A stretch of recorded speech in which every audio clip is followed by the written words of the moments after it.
Welcome to C S S preparation. आज हम कुछ जीके के पॉइंट्स उसको कवर करने लगे। Who did replace lord Mountbatten in 1947? के माउंटबेटन को 1947 में किसने रिप्लेस किया था? कायदे आजम ने किया था। For how long was Jinnah governor general of Pakistan? कायदे आजम जो है वो पाकिस्तान के गवर्नर जनरल कितने देर तक कितने टाइम तक बने रहे? तो वो 1 साल 1 महीना पाकिस्तान के गवर्नर जनरल बने रहे। On which issue did the Shimla conference of 1947 break down? कौन सा वो इशू था, कौन सा वो मसला था जिसमें शिमला कॉन्फ्रेंस को 1945 के अंदर तोड़ दिया गया था? एलोकेशन ऑफ सीट्स टू मुस्लिम, यानी मुसलमानों की कम सीट्स की होने की वजह से इसको जो है तोड़ दिया गया था। Name the British delegation that arrived in India in 1946 to bring about conciliations between the Congress and the Muslim League? तो वो कौन सा इंडिया की तरफ से भेजा गया था? एक मिशन था जो कि 1946 में भेजा गया था। अंग्रेज़ ब्रिटिश डेलीगेशन कहा जाता है उसको, इंडिया में जो आया था। तो वो था cabinet missions. Name the British mission sent to India in 1942? वो कौन सा साइंसदान था जिसको ब्रिटिश मिशन बनाकर भेजा गया था 1942 के अंदर इंडिया के अंदर? तो वो क्रिप्स मिशन था।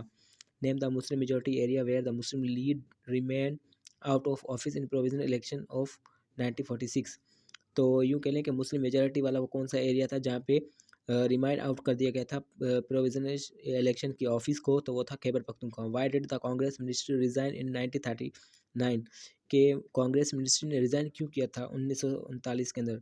तो इसकी वजह यह था to put pressure upon the British government की तरफ से, इंडिया जो अंग्रेज़ गवर्नमेंट की तरफ से एक प्रेशर रखा गया था, इस वजह से उसको जो है रिज़ाइन कर दिया गया था। Under the new parliament in attachment enactment were election held in 1937? एक नई पार्लियामेंट के अंडर 1937 के अंदर कब इलेक्शन जो है वो हेल्ड किए गए थे? 1935 को मद्देनजर रखते हुए। Name the Muslim majority areas of Punjab that were awarded to India by the 1947 boundary commission? यानी वो कौन सी मुस्लिम मेजॉरिटी है जो कि पंजाब के अंदर पाई जाती है लेकिन उसको इंडिया की तरफ से एक बाउंड्री कमीशन का अवार्ड दिया गया था 1945 के अंदर? तो वो था गुरदासपुर, फिरोजपुर और Batala. You get the name of British politician who lead talks with the Indian leaders in March 1942? स्टफर्ड क्रिपेस। इसके अलावा एक और भी है कि name the viceroy who made his August offer in 1942? लिथनको। What was the name given to India partition plan? 3 June partition plan. Pakistan India का जो पार्टीशन प्लान था उसका नाम क्या था? 3 जून प्लान था।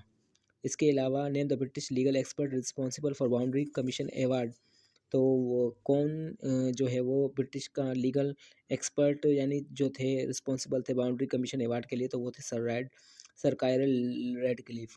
Where was the round table conference held? यानी गोल कॉन्फ्रेंस मेज़ कहाँ पर रखी गई थी? लंदन के अंदर।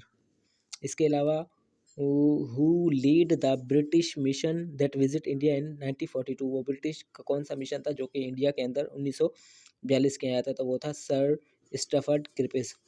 Who move the Lahore resolution?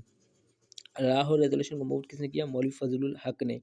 और इसी के अलावा एक और भी है यहाँ पर, हु अनाउंस द 6 पॉइंट? ये जो 6 पॉइंट थे उनको किसने अनाउंस किया था? मुजीबुर रहमान साहब ने। When was the objective resolution passed? Resolution के पास होने के ऑब्जेक्टिव क्या कब हुए थे? 12 मार्च 1949 को हुए थे। Which city became the capital of Pakistan in 1949? 1947 में पाकिस्तान का जो पहला दारुल खिलाफा था वो उसको कराची को माना जाता था। उम्मीद करता हूँ दोस्तों मेरी ये वीडियो आपको पसंद आई होगी। लाइक करें, शेयर करें, सब्सक्राइब करें।